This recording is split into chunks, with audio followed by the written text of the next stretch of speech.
vedare tinokuchingamidzai zvekare kune chimwe chirongwa pano paZim Facebook Secrets and Confessions. Tadzoka zvekare nemamwe mamessages. Regai tibva tapinda mumamessages edu atadzoka takakubatirai. Message yedu yekutanga yakamira sekudai so: hanzi makadi zvenyu mukoma, ndinokumbirawo kuti munge muchindiposterawo nyaya yangu makavigawo chitupa changu. Yangu handizivi kuti iconfession here, but kana ichiita ndinokumbirawo kuti munge muchindiposterawo, ndichange ndichizotevererawo mucomment section. Notify me after you would have posted. Saka nyaya yangu yakamira sekudai: inini ndigere muno muSouth Africa, mandigere nemhuri yangu, but vana vari kumusha uko. Zvinhu mukoma kunoku hazvina kana kumbomira zvakanaka. Upenyu huri kurwadza kunoku kuSouth Africa. Mari dzacho hadzichatenga idzi dzemujoni. Saka most of my cousins ivo vari kuUK vakawana zvavo mikana yekuenda kuUK. Saka ivo vari kutozama nepose pavanogona napo kuti ndinge ndichikwanisawo kuenda kuUK ikoko. But I spoke with my sister, this was last week. Saka sisi vakabva vazoya kwandiri vakabva vati, budi apa takataura tikaona kuti pane maoptions maviri, hatizivi kuti munozvikwanisa here. Saka ndakabva ndati ndiudzei, I am willing to do anything, but mukoma manje kuti ndikwanise kuendawo kuchando. Plan A yekutanga, kune umwe murume uyo wavakataura naye. Murume uyu is a transgender, naiyewo ndewe kumusha. Saka iye akati anokwanisa kubatsirana neni, tinongoenda tobva tanogara tose tichingoita sekunge vanhu vakatoroorana, but tinenge tichitoziva kuti this was just a plan yekuti inini ndinge ndichikwanisawo kuenda ikoko kuchando. Saka ivo ndo vanozomubhadhara ikoko. But murume uyu ndakati ndatumidzirwa mapictures ake, iye mukoma ari very attractive. Zvinhu zvacho zviri very confusing because anotoita kunge mukadzi, like 100% mukadzi chaiye. But sisi vakatonditi kana munhurume uyu, it is just that anobayiwa ma-injections, ma-hormones anoita sekunge ange achitoita kunge mukadzi. Saka that was the plan A that my sister told me. Ndikabva ndati ko plan B, vakabva vazoti plan B hanzi kune kamwe kagogo aka nako ndeke kuZim, but kagogo aka manje, hey, ndakati ndatumidzirwa mapictures acho ya munhu uyu achembera mukoma. Munhu iyeye aita kuonyana. Saka she is also willing to assist me so that I can come over that side. Saka apa hanzi tinofanira kuzotoprova kuti we are in a romantic relationship. Saka mukoma handizivewo kuti ndoita sei. Ndiri kutokumbirawo maadvices enyu, please ndibatsireiwo, uye kana mukaposta nyaya yangu notify me as soon as possible. Vedare ndo message iyo yandakatumidzirwa ichibva kuna mukoma vedu. Mwana wevhu atambudzika, hanzi ndoita sei, ndoenda here kuUK ndonogara neuyo murume who is a transgender, kana kuti ndonogara nagogo avo vavari kuti gogo vacho hey vaunyana. Apa hanzi we have to pretend as if we are in a romantic relationship. Hey, pakaipa. Ngatitaurei navo mukoma vedu, kana kuri kunziwo wakaendako kuchando nechikiribidi kana kuti kunyika kwauri ikoko, kana wakaendawo nechikiribidi, please come to my inbox and tell us your own side of the story. Pakaipa. Regedzai tibva taenda panyedu inotevera. Nyedu inotevera yakamira sekudai so: hanzi makadi zvenyu mukoma, ndinokumbirawo kuti munge muchindiposterawo nyaya yangu makaviga chitupa changu. So inini murume wangu iye akaromba tigerewo munomu munyika yevatorwa, nyika yeSouth Africa. Saka marombero acho akaita murume wangu iye akaromba nesikarudzi yake zvekare nemabhora ake. Saka murume wangu haatomborina maassets, but like kana kuri kunzi izvezvi kana mukamuvhura mukamupenengura notoona kutoti sikarudzi yake nemabhora ake zvinenge zvitoripo, but izvo manje zvinenge zvisipo. Inini ndini ndega ndinokwanisa kuzviona kuti murume wangu haasisina kana chaainacho, like patongori plain. Kunyange paanorasa mvura ndaisitovhunduka, but iko zvino handichavhunduki because mvura yacho mukoma inongobuda, ende unototi kana ukatarisa uchida kuona kuti inombobuda nepapi, buri racho riri papi, hapana kana chaunomboona. Iye zvaanoita anongotoenda obva anomira pachemba. Saka iye kana orasa mvura anongorasawo mvura semarasiro awo atinoita isusu vanhukadzi. Anotoenda obva atonotonona pachemba obva atorasa mvura, but naiyewo anototi haatozivi kutoti weti yacho inotombobuda nepai. Sari kutanga akandiavoida achiramba kusika bonde neni. Zuva rechinumber 2 ndikazoti ndoti ndopopota nekuda kwekuti ndaike ndaona kuti ya murume wangu ainge atopfumbirawo uye ainge ava kusagara kuya kwandainge ndichiziva achigara kumalocation, ainge ava kugarawo kumadheudheu. Saka ndakabva ndati baba ava kuti havana chimwe chisikana chavo chavava nacho here. Ndokubva ndapopota, murume akabva azondiudza chokwadi. Iye akanditi ndakaromba mudzimai wangu just like that. Mushure mekunge andiudza kuti akaromba, ndakati ndatanga kuchema, murume ndokubva azonditi usachema nekuti marombero acho andakaita handina kuromba neropa remunhu, but ndakashandisa sikarudzi yangu pakuromba. Iye anoti akatotengesera imwe n'anga yemuno muSouth Africa sikarudzi yake zvekare nemabhora ake. Sakabva ati kana uchifungidzira kuti ndiri kunyepa, mira ndinge ndichikurakidza. Saka akabva azotora imwe hari ndokubva azoburitsa mari. Akabva andiratidza kuti muhari imomo mainge muine zvimwe zvipuka izvo zvainge zvirimo. Ndokubva azonditi mudzimai wangu, ndinokumbirawo kuti usazobata hari iyi. Saka hari iyoyo inongogara mune imwe wardrobe. Ndakabva ndati saka munoreva kutoti makatengesa sikarudzi yenyu ne40,000 rands. 40,000 rands ichatichengeta kusvika kupi? But iye akabva anditi 40,000 iyoyo haifi yakapera. Kunyange tikanzi tabuda nhasi tichida kuenda kunotenga icho chatinenge tichida kutenga, mari iyoyo tinongosvika zvekare iri mumba. Like iye kana achida kutenga motikari anoenda mumacar dealership obva aita sekunge munhu ari kuda kutenga motikari but on layby, achitoita sekunge munhu anotambudzika. Saka anoti nhasi akauya ne40,000 then after zvimazuva ouya zvekare neimwe 40. Saka iye zvaanoita ndezvekuti now anoita zvekutenga motikari muno muSouth Africa obva azodziendesa kuZimbabwe. Saka then motikari ichinotengeswa iye obva akonveta mari iya. Saka ndo maitiro acho aanoita mari murume wangu. Saka kubvawo zvandakauya muno muSouth Africa bonde chairo ndainge ndisingatomborizivi. Saka iye akabva azonditi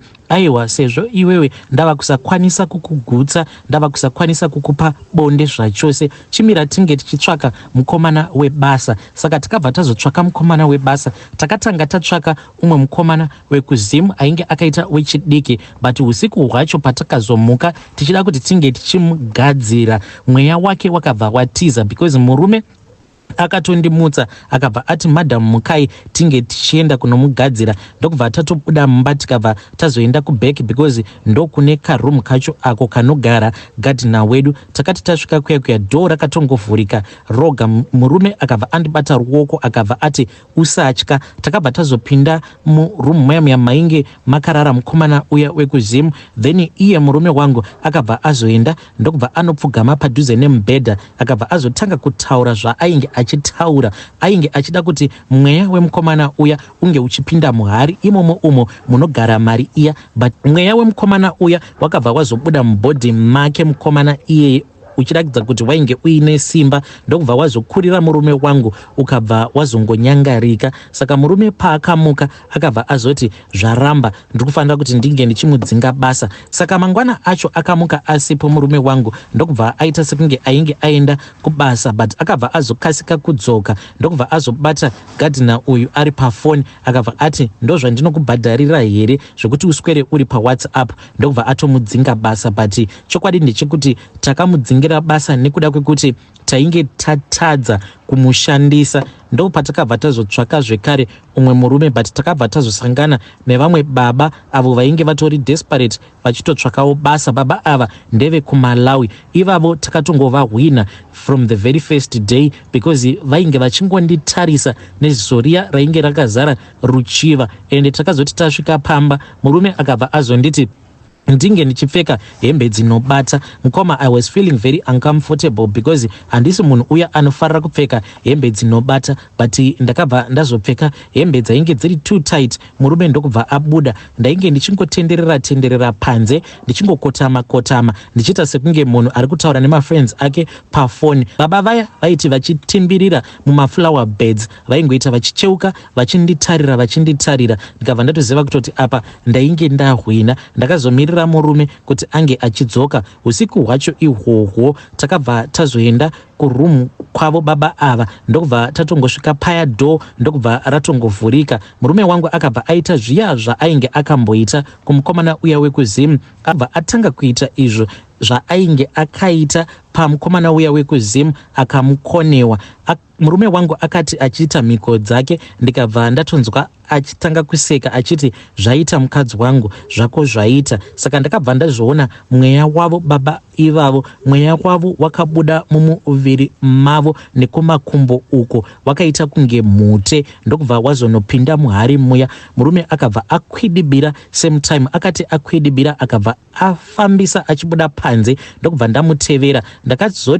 Takazoti tava mubedroom, murume ndokubva azonditi ndinge ndichibvisa zvipfeko zvandainge ndakapfeka. Murume wangu akabva azonditi ndaifanira kuti ndinge ndichitanyanga hari iya, ndikabva ndaita saizvozvo. Ndakati ndapedza kuita izvozvo, murume akabva azondipa kamucheka kainge kari keblack, akazonditi ndinge ndichizvipukuta kusikarudzi kwangu. Mukoma ndakati ndichizvipukuta ndakatonzwa kutoti ndainge ndakanyorova kusikarudzi kwangu. Ndichinotarira kudai ndikatoona kutoti kwainge kwakatozara hurume. Murume handina kana kumbomubvunza, ndokubva ndangokanda kamucheka kaya muhari iya. Saka kubvawo musi iwoyo murume wangu anotondipa space yekutoti usiku paya pandinenge ndichinzwa kuti nhasi ndiri kuda bonde, ndinobva ndatoenda kurumu kwavo sekuru vaya vekuMalawi, ndobva ndatotanga kutosika bonde navo. Iye anotozvinzwisisa sezvo ndakakwanisa kunzwisisawo urombwa hwake. Saka recently ipapapa murume akabva azoti kwandiri ava kuda kutsvaka zvekare umwe gadhina. Ndikabva ndati ko baba ava vaita sei? Then akabva azonditi mhiko dzacho idzo dzinoti tinofanira kuti pagore tinofanira kuti tinge tichitsvaka vanhu vaviri. Munhu akamboshandawo tobva tamudzinga, tobva tatsvaka zvekare umwe munhu nekuti anozotishandira sagadhina. But mukomana chibaba ava ndava kutovanzwa kutovada because ivowo vane sikarudzi yandinotoona kutoti itori good size. But murume wangu iye akanditi izvi hazvisi zvekuti ndinofanira kupinda nemwoyo, imhiko idzi dzatinenge tichiita, saka hazvisi zverudo, hapana rudo apa. Ndakamuti kowai wasarudza kuti baba ava tinge tichivadzinga basa? Akabva anditi nekuti zvamanje manje vanokwanisa kufa. Akanditi munhu wenyama haakwanisi kurarama kwenguva refu, mweya wake wakavharirwa muhari. Saka akanditi tiri kutofanira kuti tinge tichitanga zvekare kutsvaka umwe munhu. But mukomana ini ndinoona sekunge baba ava ndava kutovada since murume wangu iye asisina chinhu chemunhurume. I just feel kuti baba ava tikufanira kuti tinge tichitsvaka dzimwe nzira dzekuti mhiko dzacho hadzizova urayi. Ndiyowo confession yangu iyi yandiinayo mukoma. But zvivindi manje zvekuti ndinge ndichifamba in secret kana kuvaudza baba ava in secret kuti izvi ndo zvatakavaita, ende pose pandinouya kurumu kwavo ndinenge ndichitoya kutozadzikisa mhiko. I just don't have the courage to do that. Please share my own story. Ndichange ndichizotevererawo mucomment section. Hei vedare ndo message iyo yandakatumidzirwa ichibva kuna vanzvadzi vedu. Please ngatizameiwo kuti tinge tichitaura navo. Hei pakaipa hanzi mukoma vakati usapinda nemwoyo, ende zvinhu izvi hazvisi zverudo, hazvina rudo mukati, dzingori mhiko dzauri kutozadzikisa. Hei ngatitaurei navo vanzvadzi vedu ava mucomment section. Regedzai tibva taenda panyedu inotevera. Nyedu inotevera yakamira sekudai so. Hanzi makadi zvenyu mukoma, ndinokumbirawo kuti muge muchindiposterawo nyaya yangu makaviga chitupa changu. Ndauyawo pano neconfession yangu yandiinayo. Ndinorangarira nerimwe gore apo pandainge ndiri munzira ndichibva kumusha ndichiuya zvangu kunoku kuCape Town. Saka along the way vamwe avo vatainge takakwira navo kuroadport vainge vachingodropa off in their different destinations. Saka pane vamwe amai avo vakazoburuka bhazi iroro ratainge tiri mariri muPretoria. Amai ava mukomana later on I then found out kuti vainge vakakanganwa kamwe kapesi. Munoona tumapesi tuya twevanhukadzi tunenge turi tudiki diki, vainge vakakanganwa kapesi ikako. I then realized kuti mukapesi imomo mainge muine passport. Saka ndakazoti ndotarisa passport ndichitoti passport iyi ndichazoipa Windi, ndobva ndatoona kutoti mainge muine phone numbers, but mukoma I just didn't speak with ye ndichiri mubhazi. Ndakazototaura navo mushure mekunge ndaburuka, because pandakaseva phone numbers avo ndakaona kuti yainge itori jumpies baby chairo. Saka ndainge ndava kutofunga kutovanyenga mother ivavo. Saka ndainge ndava kuda kushandisa mukana wekuita sekunge ndiri munhu ane moyo wakanaka, ndichiti kana ndataura navo ndinobva ndazovaudza kuti ndichaenda kunobatisa passport yavo kubhazi. Financial mother ava ndakazotanga kutaura navo the following day mushure mekunge ndazorora.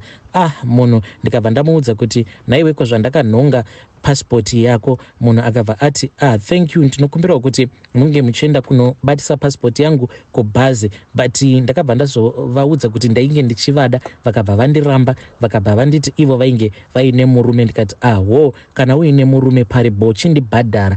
But vakabva varamba, vakabva vandituka. Pavakabva ndati paribo munhu ndokubva ndamubhuloka. Saka nerimwe zuva ndakatoti ndichitoenda hangu kubasa, ndainge nditori mukombi, ndainge ndatongotakura passport iya ndichiti ndichazotongopfuura ndichisiya kumabhazi kuya. Vakabva kunditextera netext message, vakabva vandituka. Ndikabva ndangotora passport iya ndikabva ndairasa nepahwindo. Ndiyo confession yangu iyi yandiinayo. Dare ndo message iyo yandakatumidzirwa ichibva kuna mukoma vedu. Hanzi ndaida kuprova point kune baby kuti I am a good guy, but munhu paakandiramba achindituka nematext messages, ndakabva ndatongorasa passport yake nepahwindo ndichienda kubasa. Zvakangoma hazvo vedu we. Ngatitaurei navo mucomment section.